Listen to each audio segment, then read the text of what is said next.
Lakers led by as much as 32. They were in control of this game from beginning to end, outscoring the Warriors 33-20 in the first quarter.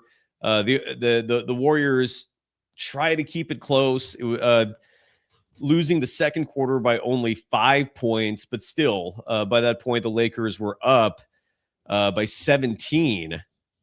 18 at the half. They build that lead to 27 by the end of the third, and then the rest is history. And it came down largely to poor shooting.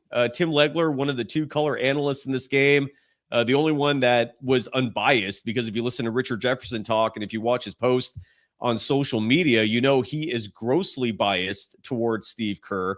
I guess that is a massive issue in general when it comes to media coverage of this Golden State Warriors team. The bias is sickening. It's so deep and so obvious. No one even tries to hide it. Since when did biased media coverage become acceptable? We were once supposed to get biased media coverage from the teams themselves. Now we're getting it from media organizations that are supposed to be impartial, neutral. But no, they all have a Steve Kerr bias. Part of it is Steve Kerr was once in the media game himself, befriended a shitload of people. Now, if you're a media professional, are you supposed to let those friendships affect your coverage? No, it's unethical. But you also see how pathetic the media scene is, because the bias is deep. It's real. And Richard Jefferson, no exception to that. Richard Jefferson actually praised Brandon Podziemski in this game tonight, very early in the game, but he was like, this team has some potential stars. D'Anthony Melton's a great player. I think Brandon Podziemski, who knows what he's going to end up being. There's certain things I can safely predict about the future. One of those, Podziemski, future star, maybe a future role player somewhere. Definition of mid. Yeah, that's the guy that Steve Kerr values the most. And if you're a Golden Dazer, if you watch this show regularly, we previewed the fact that tonight was game one of a brutal 4-game stretch for the Warriors. They host the Lakers tonight. Then they host the LA Clippers Monday. That game carries a lot of weight in terms of the Warriors' postseason aspirations, no pun intended, because the Warriors and Clippers, I believe, are separated by a game or two in the play-in seedings. And then the Warriors go on the road for a 2-game road trip at Houston and at OKC. 3-game road trip, technically, but the first 2 games of that road trip, again, Houston, OKC, and then they're at Utah, and then they host Chicago. So they get a nice little 2-game stretch where the opposition is more on their level. How sad is that to say? So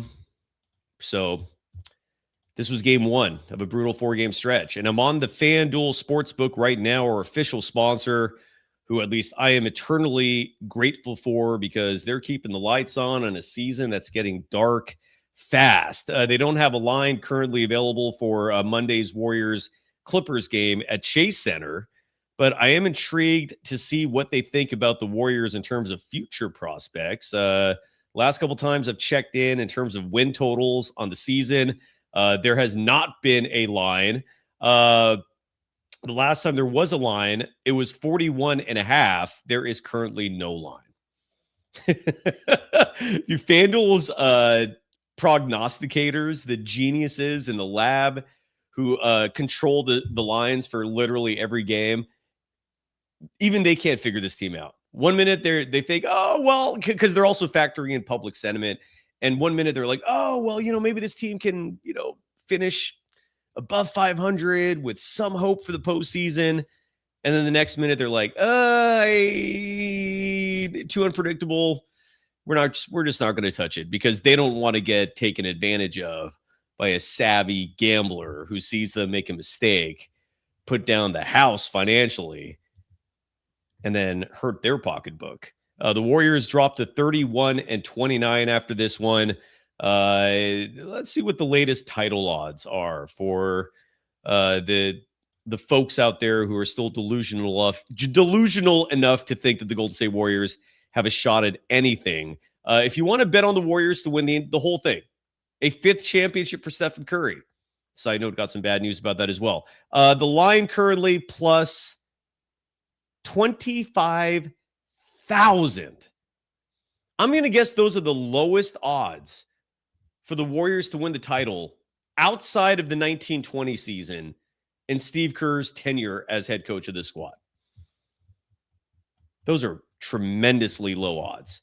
And so for anyone out there who is a Warriors fanboy, meaning they're biased, they're homers, they're cheerleaders, all they want to do is just stick to positivity for this team, which I'm sure is becoming a massive challenge. Put your money where your mouth is.